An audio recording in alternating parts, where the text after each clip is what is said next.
शांति। संगम युग पर तुम ब्राह्मण संप्रदाय बने हो। तुम्हें अब मृत्यु लोक के मनुष्यों से अमर लोक का देवता बनना है। সঙ্গম যুগে তোমরা ব্রাহ্মণ সম্প্রদায় হয়েছ। তোমাদের এখন মৃত্যুলোকের মনুষ্য থেকে অমর লোকের দেবতা হতে হবে।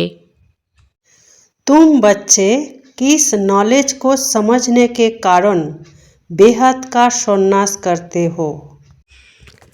বাচ্চারা, তোমরা কোন জ্ঞানকে বোঝার কারণে অসীম জগতের সন্ন্যাস গ্রহণ করো বা সন্ন্যাস নাও? तुम्हें ड्रामा की यथार्थ नॉलेज है। तुम जानते हो ड्रामा अनुसार अब इस सारे मृत्यु लोक को भस्मीभूत होना है।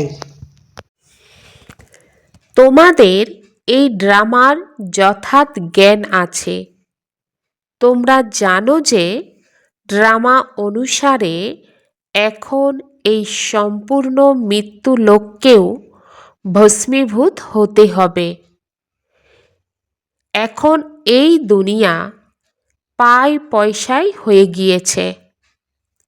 আমাদের তাকে অনেক মূল্যবান করতে হবে। এখানে যা কিছুই হয় তা হুবহু পরের কল্পে রিপিট হবে। তাই তোমরা এই সম্পূর্ণ দুনিয়া থেকে অসীম জগতের সন্ন্যাস করেছ, অর্থাৎ ত্যাগ দিয়েছ। হয়তো শরীর দিয়ে আমরা এই দুনিয়াতে আছি, কিন্তু মন আর বুদ্ধি দিয়ে এই দুনিয়ার প্রতিটা জিনিসকে আমরা ত্যাগ দিয়েছি। এটা হলো মৃত্যুলোক। অমরলোক আর মৃত্যুলোকের এ হলো পুরুষোত্তম সঙ্গম যুগ, অর্থাৎ দুটোর মাঝখানে বাবা সঙ্গম যুগেই এসে বাচ্চাদেরকে পড়ান। বাচ্চাদের অর্থাৎ আত্মাদেরকে পড়ান। তাই তিনি বাচ্চাদের বলেন, তোমরা আত্ম অভিমানী হয়ে বসো, অর্থাৎ ঈশ্বরীয় অধ্যয়ন করার সময় নিজেকে আত্মা নিশ্চয় করে বসতে হবে। তোমাদের এ কথা নিশ্চিত করতে হবে যে অসীম জগতের পিতা আমাদেরকে পড়াচ্ছেন, আর আমাদের এম অবজেক্ট হলো লক্ষ্মী নারায়ণ বা মৃত্যুলোকের মানব থেকে অমরলোকের দেবতা হওয়া। এখন পড়া তো সঙ্গম যুগের পড়া, আর এই রকম পড়া কখনোই বাচ্চারা শোনেনি, না কাউকে বলতে দেখেছে। তো বাচ্চারা, তোমরা আত্ম অভিমানী হয়ে বসো। बाप आकर पत्थर बुद्धि से पारस बुद्धि बनाते हैं। पहले सतप्रधान पारस बुद्धि थे और फिर बनते हैं। ऐसे नहीं कहना चाहिए कि सतयुग के मालिक थे। सतयुग में विश्व के मालिक थे। फिर 84 जन्म ले सीढ़ी उतरते उतरते सतप्रधान से सतो रजो तमो में आए हैं। বাবা এসে তোমাদের পাথর বুদ্ধি থেকে পরশ পাথর তুল্য বুদ্ধির সমান বানায়। প্রথমে তোমরা শতপ্রধান পরশ পাথর বুদ্ধি ছিলে, এখন আবার তেমনই হচ্ছ। এমন বলা উচিত নয় যে তোমরা সত্যযুগের মালিক ছিলে। তোমরা সত্যযুগে বিশ্বের মালিক ছিলে। তারপর 84 জন্ম গ্রহণ করে সিঁড়ি দিয়ে নামতে নামতে সত্য প্রধান থেকে সত্য রজ তমতে চলে এসেছ। অর্থাৎ আত্মা পুরুষার্থ করতে করতে এইভাবে ভাগ্য যে প্রাপ্ত করেছিল সেটা সত্য যুগ থেকে নিচে নামতে নামতে তম প্রধানে চলে এসেছে। তো প্রথমে তোমরা শতপ্রধান ছিলে, তাই তোমাদের পরশ পাথর তুল্য বুদ্ধি ছিল, অর্থাৎ অনেক শ্রেষ্ঠ বুদ্ধি ছিল। তারপর আত্মার মধ্যে খাদ জমা হয়।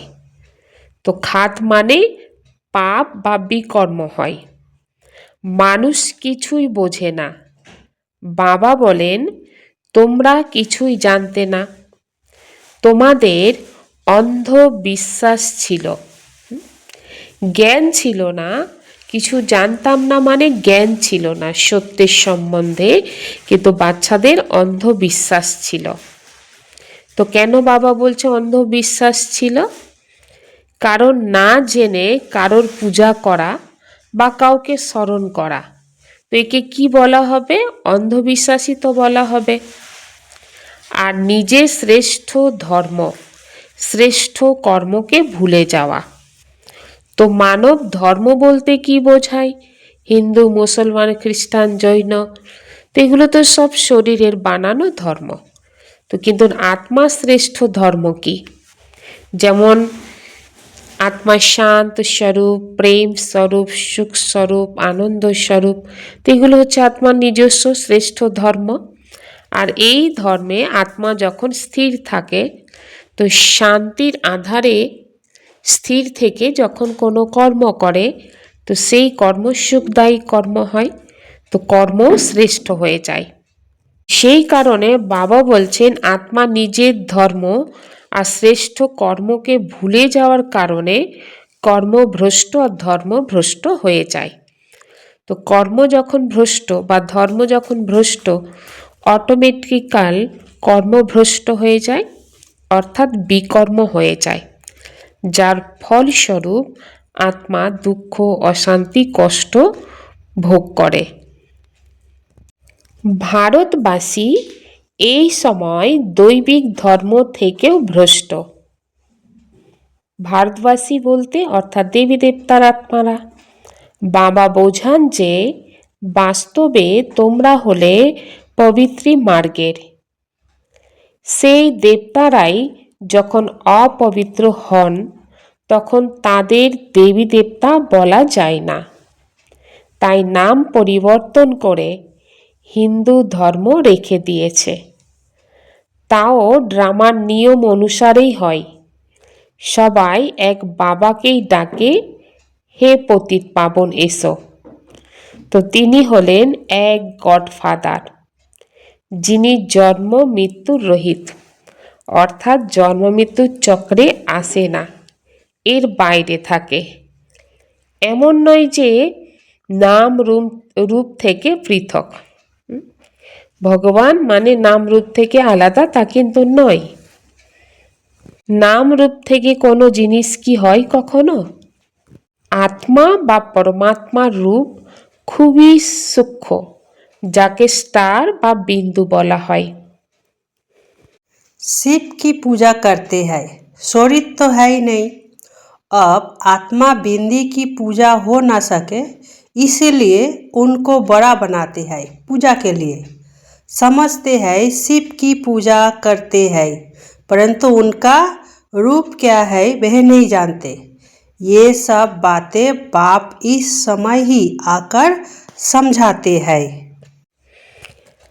মানুষ শিবের পূজা করছে, কিন্তু তার রূপ কি তা জানে না। এই সব কথা বাবা এখন এসেই বুঝিয়ে বলেন, অর্থাৎ শিব বাবা এখন এসে বুঝিয়ে বলছেন। বাবা বলেন যে তোমরা তোমাদের জন্মকেই জানো না। 84 লাখ জনিত এক গল্প বানিয়ে দিয়েছে। অর্থাৎ বাবা কি বলেন, 84টা জন্ম নেবে সেই লক্ষ্য রেখে পুরুষার্থ করো। আর দুনিয়ার মানব কি বলেছে, 84 লাখ জনই। তো বাচ্চারা, বাবা এখন তোমাদের বসে বোঝান, তোমরা এখন ব্রাহ্মণ হয়েছ, এরপর তোমাদের দেবতা হতে হবে। কলিযুগী মনুষ্য হলো শূদ্র। তোমাদের মতো ব্রাহ্মণদের এম অবজেক্ট হলো কি হতে পারে? মানব থেকে দেবতা হওয়া। এই মৃত্যুলোক হলো পতিত দুনিয়া। সেই দুনিয়া ছিল নূতন দুনিয়া, যেখানে দেবী দেবতারা রাজত্ব করতেন। তাদের একই রাজ্য ছিল, কারণ সত্যযুগে বলা হয়েছে এক রাজ্য, এক মত, এক ভাষা, সব এক কিছু। এরা সম্পূর্ণ বিশ্বের মালিক ছিলেন। এখন তো তমপ্রধান দুনিয়া, এখানে অনেক ধর্ম। তো সেই দেবী দেবতার ধর্ম এখন প্রায় লোপ হয়ে গিয়েছে। দেবী দেবতাদের রাজ্য কবে ছিল, কত সময় চলেছিল, এই পৃথিবীর সেই হিস্ট্রি জিওগ্রাফি কেউ জানে না। বাবা এসে তোমাদের বোঝান। তোমরা এই জ্ঞানের মাধ্যমে দেবতা হয়ে কালের ওপরে জয়লাভ করো। ওখানে কখনোই কাল গ্রাস করতে পারে না, অর্থাৎ সত্যযুগে অকালে কখনো মৃত্যু হবে না, কারণ অকালে মৃত্যুকেই কাল বলা হয়। ওখানে মৃত্যুর কোনো নাম নেই, মৃত্যু এই শব্দটাই ওখানে থাকবে না। আর এখন বাচ্চারা ড্রামার নিয়ম অনুসারে কালের ওপর বিজয় লাভ করছে। भारतवासी भी 5 वर्ष या 10 वर्ष का प्लान बनाते हैं ना, समझते हैं हम राम राज्य स्थापन कर रही है। बेहद के बाप का प्लान भी है राम राज्य बनाने का। वह तो सब है मनुष्य, मनुष्य तो राम राज्य स्थापन कर न सके। राम राज्य कहा जाता है सतयुग को। इन बातों को कोई नहीं जानते। मनुष्य कितनी भक्ति करते हैं, जिस्मानी यात्राएं करते हैं।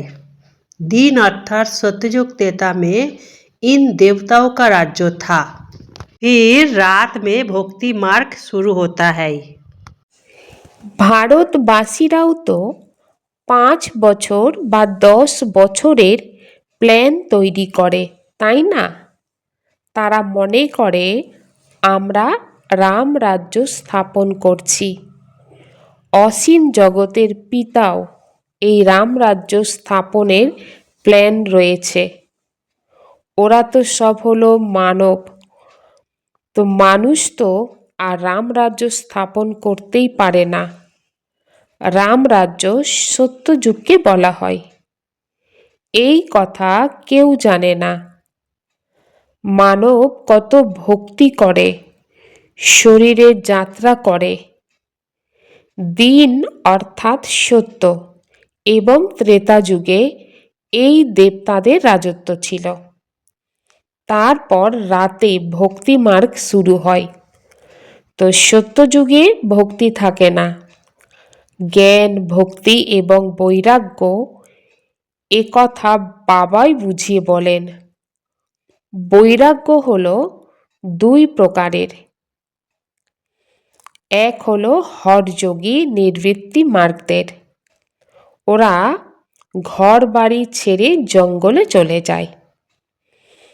তোমাদের এখন তো অসীম জগতের সন্ন্যাস করতে হবে।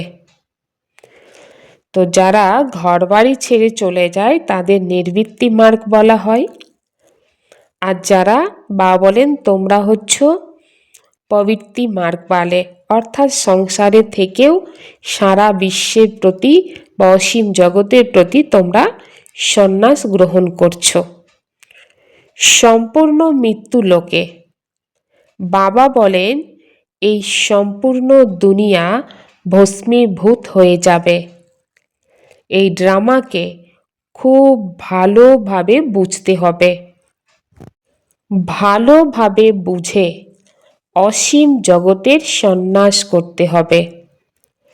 মনে করো কেউ যদি বিলেতে যায়, তখন বলবে ওখানে আমরা এই জ্ঞান পড়তে পারবো। বাবা বলেন হ্যাঁ, যেখানে খুশি বসে তোমরা পড়তে পারো। कभी भी मुरली मिस ना हो, मुरली मिस हुई गोया एब्सेंट पड़ जाती है। मुरली से कहाँ भी बैठे रिफ्रेश होते रहेंगे। श्रीमत पर चलना पड़े। बाहर में जाते हैं तो बाप समझाते हैं पवित्र जरूर बनना है, বৈষ্ণব होकर रहना है। কখনোই যেন মুরলি মিস না হয়। মুরলি মিস হওয়া অর্থাৎ অ্যাবসেন্ট হয়ে যাওয়া। মুরলির মাধ্যমে যে কোনো কথা বসে রিফ্রেশ হতে থাকবে, শ্রীমতে চলতে পারবে। বাইরে গেলেও বাবা বোঝান যে পবিত্র অবশ্যই হতে হবে, বৈষ্ণব হয়ে থাকতে হবে। বৈষ্ণবও দুই প্রকারের হয়, বৈষ্ণব ও বাল্য ব্রহ্মচারী হয়, কিন্তু তারা বিকারে যায়, পবিত্র তো হয় না। তোমরা পবিত্র হয়ে বিষ্ণু বংশী হও, ওখানে তোমরা বৈষ্ণব হবে, বিকারে যাবে না। ওটা হলো অমর লোক, এটা হলো মৃত্যু লোক, এখানে বিকারে যাই। এখন তোমরা বিষ্ণুপুরীতে যাও, ওখানে বিকার থাকে না, কারণ ওই দুনিয়াটাই হলো নির্বিকারী দুনিয়া, যেখানে আত্মা যোগ বলের মাধ্যমেই জন্ম নেয় এবং তোমরা বিশ্বের রাজত্বও করো।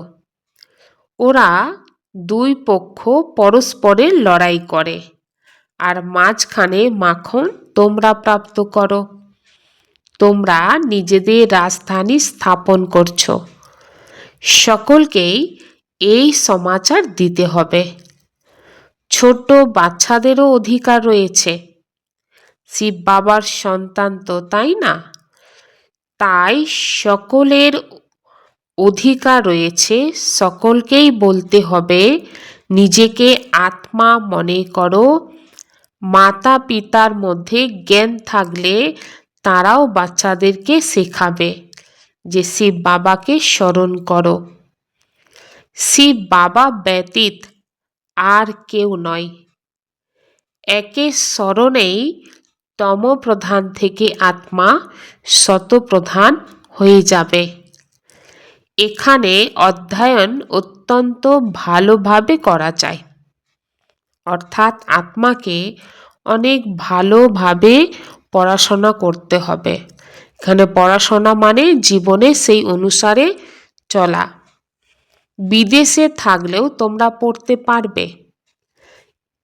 এখানে বইপত্র আদি কিছুই চাই না, যে কোনো জায়গায় বসে তোমরা পড়তে পারো, আর বুদ্ধির মাধ্যমেই স্মরণ করতে পারবে, কারণ এটা হচ্ছে সহজ রাজযোগ। যোগ অথবা স্মরণে বল প্রাপ্ত হয় বা শক্তি প্রাপ্ত হয়, আর এই শক্তির আধারে তোমরা বিশ্বের মালিক হতে চলেছ। বাবা বাচ্চাদেরকে রাজযোগ শিখিয়ে পবিত্র বানিয়ে দেয়। स्वकल्याण के प्रत्यक्ष प्रमाण द्वारा विश्व कल्याण की सेवा में सदा सफलता मूर्त भव।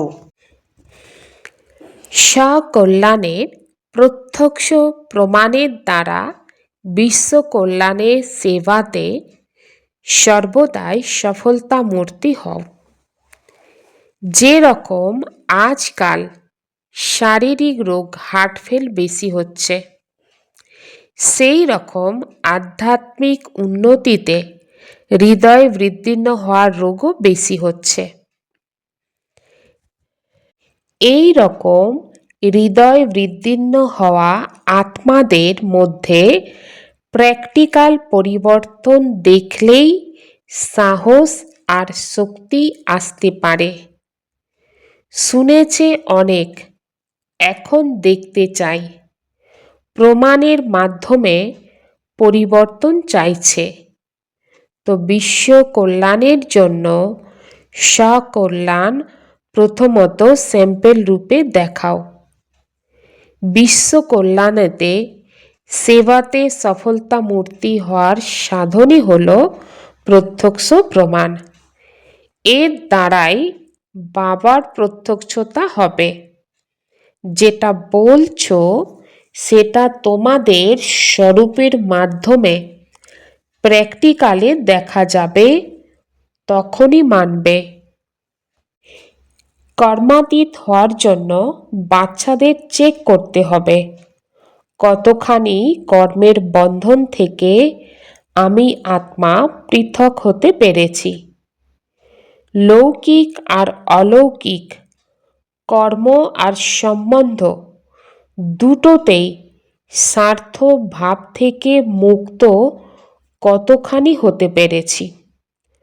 কর্ম তো করছি, লৌকিকেও করছি এবং অলৌকিকেও কর্ম করছি, কিন্তু এই দুটো কর্ম থেকে নিজের স্বার্থ ভাবকে সরিয়ে নিঃস্বার্থ ভাবনার আধারে কতখানি কর্ম করছি।